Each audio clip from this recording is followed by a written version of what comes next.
Silence is not empty, it is loaded. And sometimes the most powerful thing you can do is not say a word about your greatness. People will often ask you, "What do you do?" as if the answer to that question defines the limits of your soul. As if a few nouns strung together can sum up the weight of your story, your struggles, your resurrection. But what they don't tell you is that answering that question too quickly, too eagerly, can put you in a box so small it can't hold the totality of your becoming. So let me say it plain. Your calling isn't a business card. It isn't a label. It isn't a job title or a clever bio. It's the quiet fire you carry in your chest, the burden that feels too heavy to name out loud, the force that won't let you rest until you honor it. You weren't born to be one thing. You weren't built to fit neatly inside the lines someone else drew for you. You are not a receptionist or a CEO or a content creator or a nurse. You are a healer, a builder, a revolutionary, and none of that has to be written down for it to be real. In fact, the most powerful callings are the ones people don't see coming, the ones hidden beneath regular jobs, behind simple lives. But just because you don't shout it doesn't mean it's not sacred. People have grown so used to performing their identities, they've forgotten how to be who they are without external validation. They've mistaken introductions for intimacy. They've learned how to recite titles before they've ever sat still long enough to understand their essence. But here's the truth. What you do is ever changing. Who you are, that's the eternal part. And who you are cannot be printed on a business card, cannot be summed up in a tweet, cannot be captured in a few rehearsed lines at a networking event. What if your purpose isn't about impressing people, but about transforming lives quietly? What if the most important work you'll ever do is invisible to most? What if it's not something you put on a website, but something you carry in your walk, in your tone, in the decisions you make when no one's watching? That kind of calling doesn't care about career ladders or job markets. It whispers to you in the middle of the night and reminds you that you're not here to follow trends. You're here to shift atmospheres. This world will try to make you believe that your worth is in what you produce, that your relevance is tied to your role, but you are more than your function. You are more than the results you create. You are not a machine, you are a miracle, and your calling is not just what you do from 9 to 5. Your calling might be in how you love people, how you listen, how you carry joy into a room, how you speak life into someone who forgot their own power. There are some things you're doing right now that no one sees, and yet they are part of your calling. Helping a parent, encouraging a friend, speaking truth to someone who's on the edge. You don't need a title to do that. You don't need a business card. All you need is the courage to walk in purpose even when nobody's clapping. And let me tell you, people will try to shrink you if you let them. They will measure your value by how closely it aligns with their understanding. They will applaud you when they can define you and pull away when they realize they can't. That's okay. You weren't made for their comfort. You were made to disrupt, to heal, to rebuild. Even if they don't get it, even if they walk away, your calling remains. So when someone asks you, "What do you do?" you don't owe them a neat answer. You don't have to make it sound impressive. You can just smile. You can just be. Because your life isn't a resume. Your journey is not a pitch. You don't have to rush to explain yourself to people who haven't earned the right to know your depths. You don't have to be known to be valuable. You don't have to be recognized to be real. And you definitely don't have to carry the weight of being understood by people who only want to classify you, not connect with you. Walk with your calling, not in your hand, but in your soul. Let your work show it. Let your love express it. Let your legacy speak it. Not because you plastered it everywhere, but because you lived it deeply, unapologetically, and on your own terms. There is a strange thing that happens when you begin to speak too soon, too openly about your dreams. The air changes. The room grows colder. Smiles that once felt safe begin to feel staged. And the worst part, you often don't notice it at first because you were just sharing, just excited, just hopeful that the people around you would be as uplifted by your vision as you were.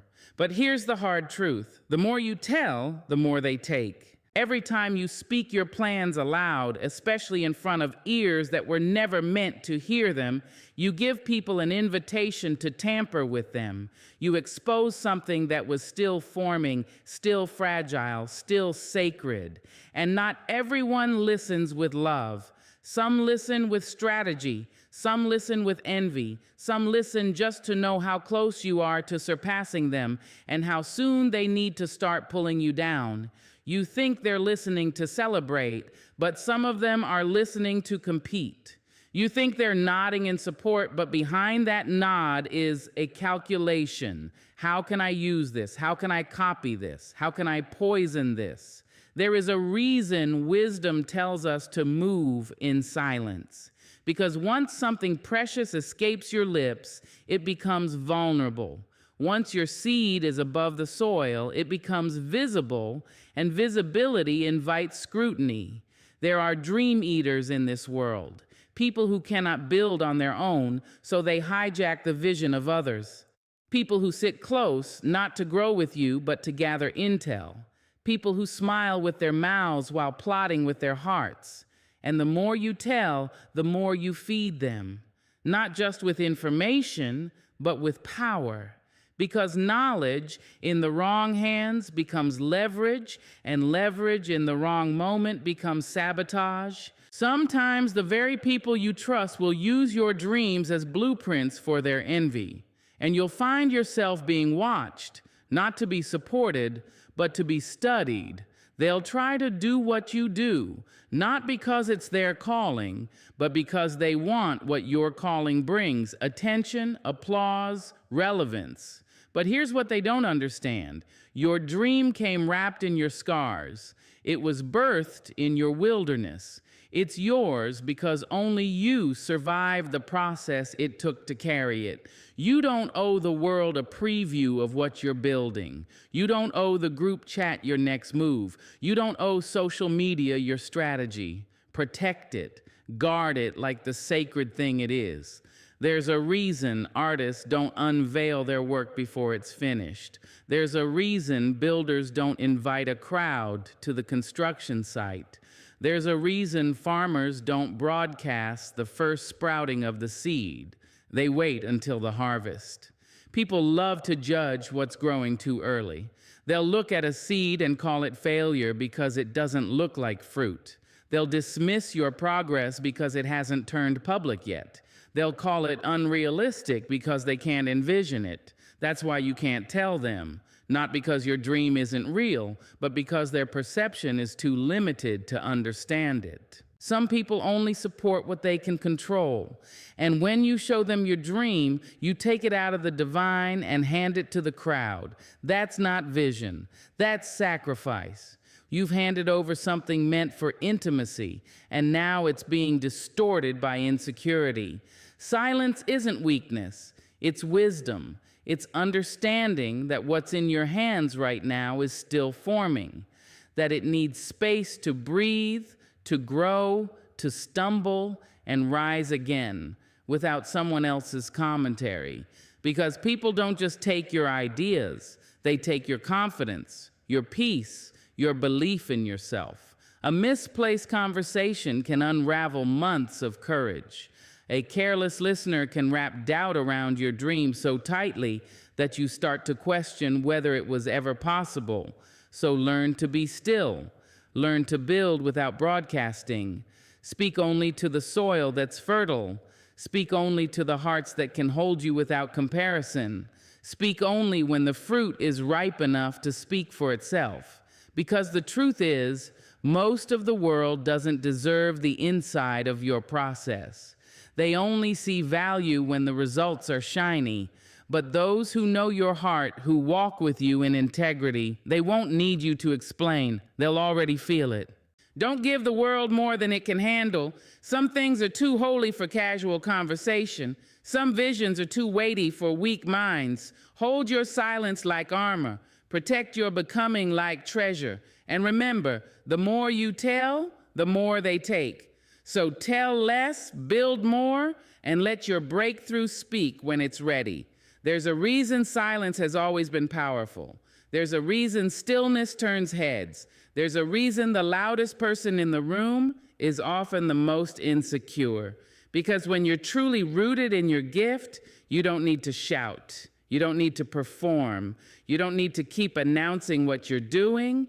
There is a magnetic pull in mystery. When you say less, people lean in more. When you reveal less, they wonder more.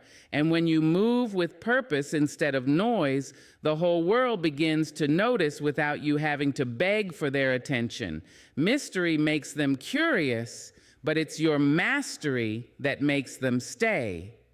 In a culture obsessed with overexposure, where people feel compelled to post every move, document every step, and broadcast every goal, it takes a certain level of inner strength to not show everything. It takes maturity to be underestimated and remain silent.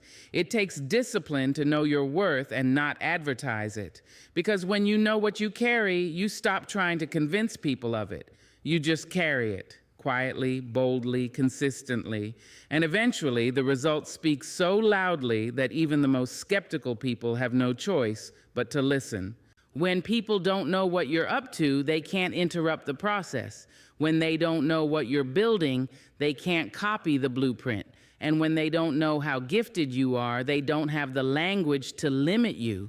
That's the gift of mystery. It creates space for you to grow in peace without the pressure of performing for applause you don't even need. There's something deeply powerful about being the person no one saw coming. The one who wasn't loud but was always working. The one who wasn't flashy but was always sharpening their craft. The one who wasn't busy convincing people but was constantly becoming the best version of themselves. That kind of movement commands respect. Because while others are busy being seen, you're busy being ready. And when you master something in private, the impact of it in public is undeniable. You can't fake mastery. You can't Photoshop it. You can't buy it. It's built in the dark. It's earned in the quiet hours when no one is watching. It's born through repetition, humility, and the willingness to do the work without asking for credit. Mastery is rare in a world of shortcuts. That's why it shines so brightly when it finally shows up. People are drawn to mystery because it disrupts their expectations. They can't figure you out, and that unsettles them. But it also intrigues them. It makes them pay attention. In a society that believes access equals importance, your refusal to over-explain becomes a form of power. Your silence becomes a signal. It says, I don't need you to validate me. I already know who I am. And that confidence, that restraint, that depth, it captivates them. But mystery without mastery is just performance. You can't hide behind silence if you're not working behind the scenes. You can't demand respect if you're not developing something worthy of it. That's why both parts matter. The mystery gets them looking. The mastery keeps them watching. And once they see the fruit of what you've built in the dark, they'll wonder how you did it. They'll marvel at your discipline. They'll realize you were never hiding. You were just focused. Some of the most dangerous people in the world are the ones you never see coming, the ones who never feel the need to announce themselves, the ones who aren't addicted to validation, the ones who speak softly but move powerfully.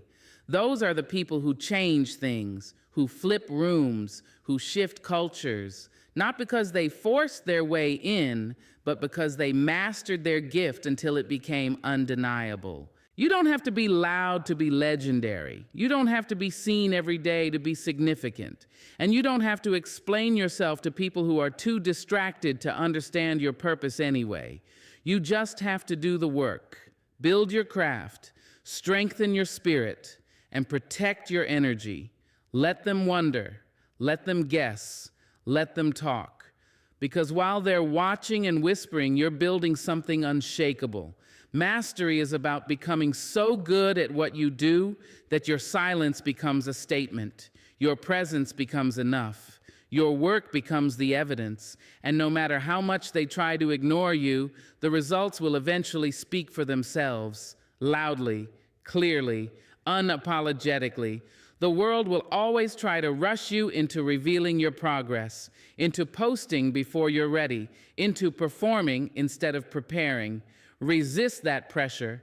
There is no wisdom in being seen too soon, no power in being exposed before you're built. Give yourself permission to grow in the dark, to evolve privately, to win quietly. And when you finally step into the light, do it with excellence, not just excitement. Because when you understand the art of mystery and the weight of mastery, you stop chasing recognition and start commanding it without ever having to ask. There is a certain safety in silence, a kind of invisible shield in privacy. When people don't know what you're doing, they can't aim at it. They can't undermine it. They can't distort or sabotage it. Not because they're evil necessarily, but because some people only know how to destroy what they don't understand. And the moment you make your vision visible too early, you give them the opportunity to target something that hasn't even had time to form its foundation. People can't destroy what they don't know exists. This isn't about fear, it's about wisdom. Not every seed needs sunlight right away.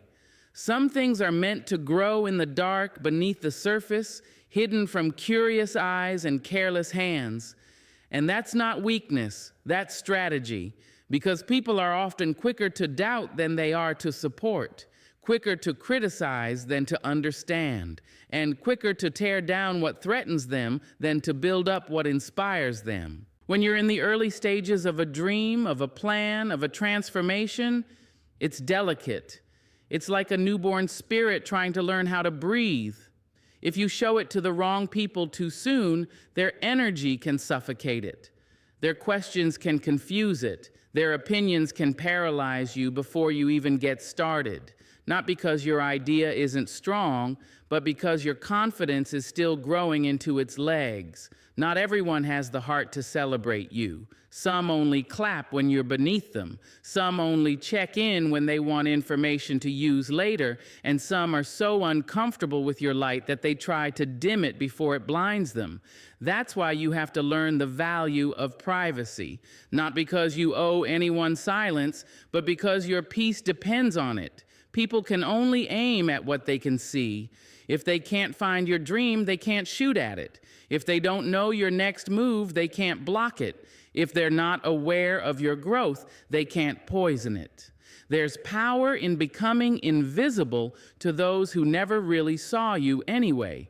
You don't need to make announcements. You don't need to explain your silence. You don't need to justify your boundaries. Some things are better built without an audience. Some things thrive in secrecy. Some things are more sacred than strategic, and your becoming is one of them.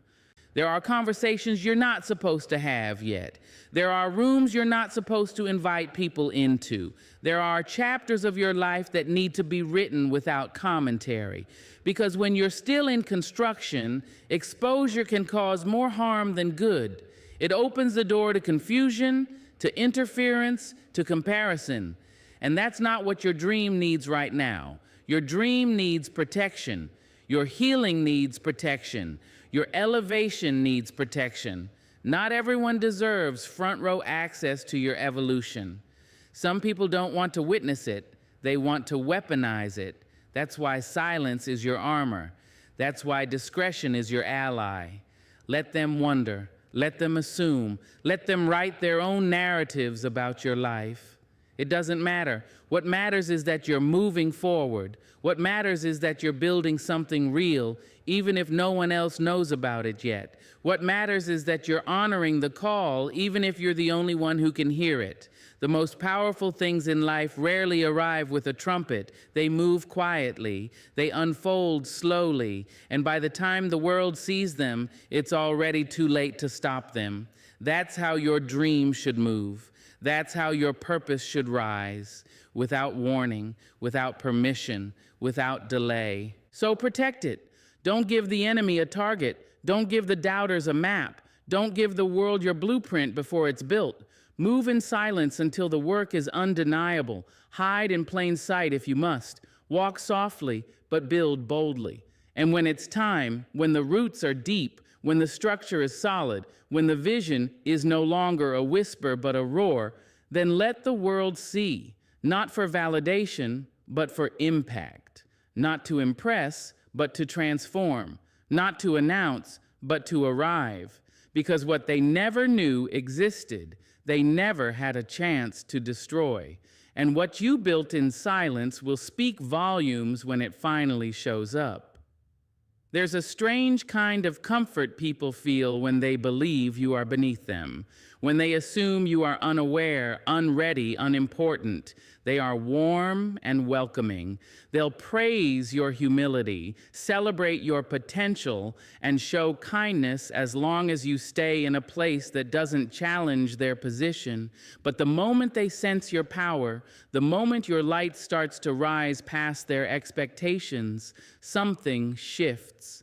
Their tone changes. Their posture stiffens. The same people who once cheered you on may begin to distance themselves, not because you did something wrong, but because your power made them uncomfortable. Some people only value you when they don't know your power, because the moment they do, they start calculating how close you are to surpassing them. And for people whose identity is rooted in being superior, your rise feels like a threat, even if you were never competing. There are people who love the version of you that needs them, the version that stays quiet in the background, the version that downplays their ideas so no one feels insecure. That version makes them feel safe, makes them feel in control. But your power, that unsettles them, that disrupts their illusion of control. Because when you start stepping into your strength, when your voice gets clearer, your boundaries get stronger, your steps more certain, they realize they can no longer contain you. And for some, control feels like love, so the minute they lose that control, they withdraw their affection. This is not a reflection of your worth. It's a reflection of their fear. They liked you better when you played small, when you laughed off your dreams, when you watered down your vision to fit into their comfort zone. But you were never meant to live in someone else's shadow. You were never meant to shrink just to be palatable.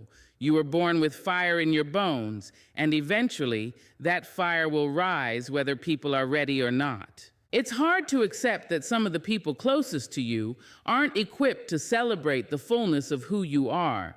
They were fine with fragments, but not the whole. They were fine when you were unsure, hesitant, second-guessing yourself, but your confidence exposes their insecurity. Your clarity reminds them of everything they haven't pursued. Your power presses up against the parts of them that stayed dormant, and so they shift. They minimize your wins. They withhold praise. They find subtle ways to dim the moment, making your milestones feel like mistakes. You start to feel the quiet resistance, not always loud, not always obvious, but present. The way they stop asking about your progress, the way they make jokes dressed as compliments, the way they suddenly feel distant when you're thriving.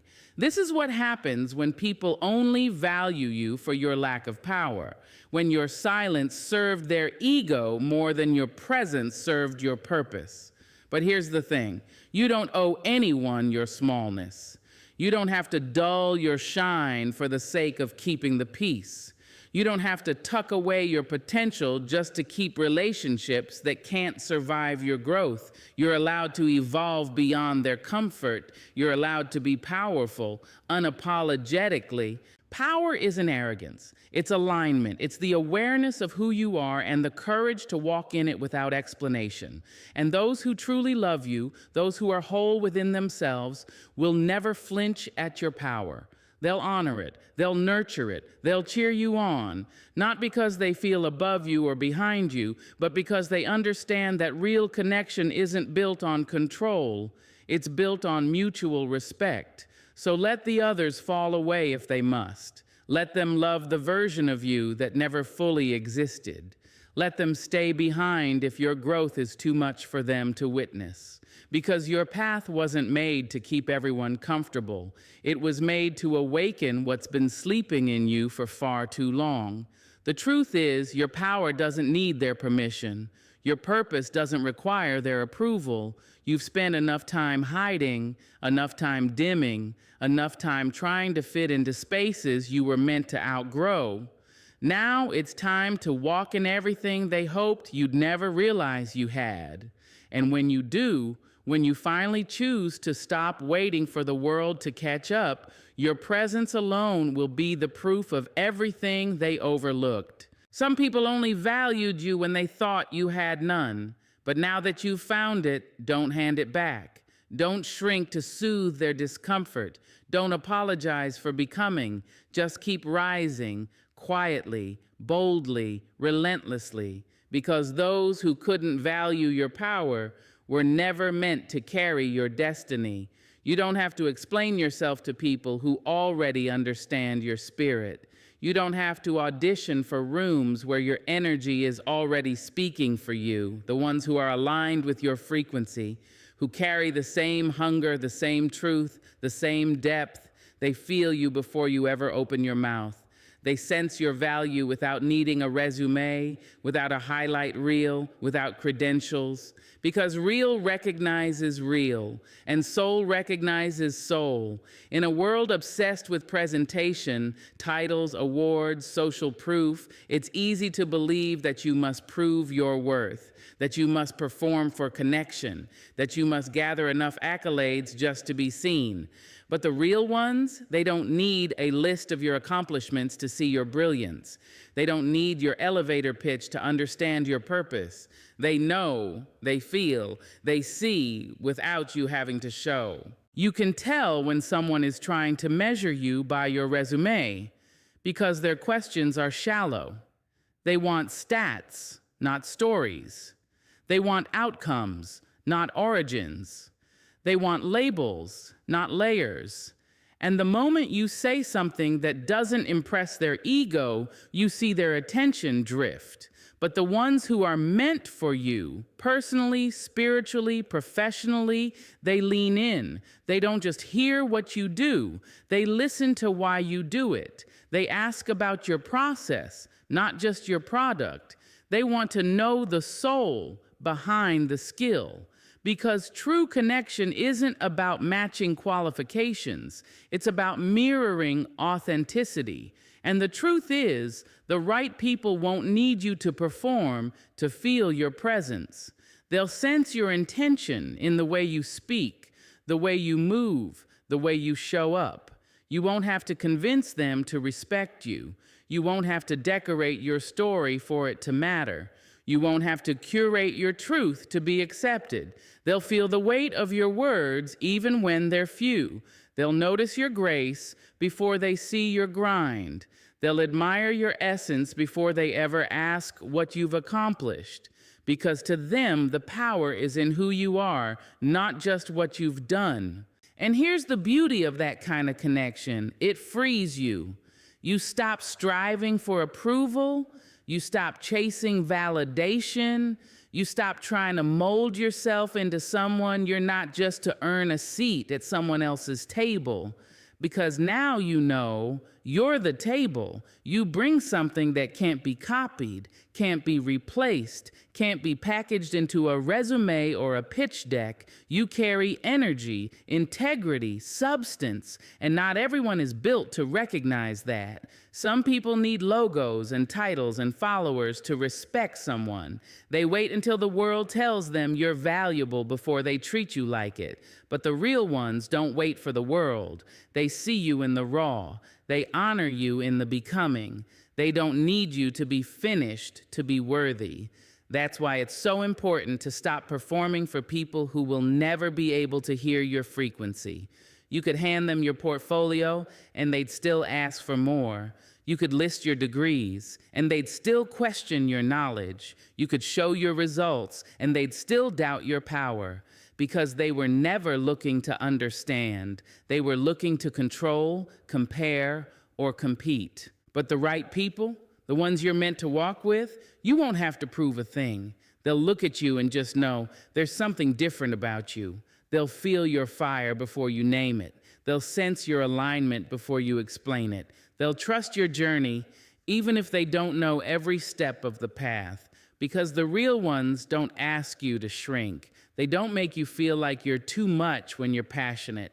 They don't question your worth just because it doesn't come with a logo attached. They honor you for who you are, not who you had to become just to be seen. So hold on to that truth. Remind yourself that your essence speaks louder than your resume ever will, that your energy is your greatest credential, that your integrity is your strongest reference, and that the people who are truly for you will feel that without needing proof, without needing performance, and without needing permission. You don't need to be flashy when your spirit is fierce. You don't need to be loud when your presence is loud enough. And you don't need to hand out your resume like an offering to be chosen. You've already been chosen for purpose, for impact, for legacy. The real ones feel that, and they'll find you, because you don't have to shout to be heard when your truth echoes in silence. So no, you don't owe them your title. You don't need to explain, prove, or announce. Be the sun that rises without permission. Be the moon that shifts tides without a sound.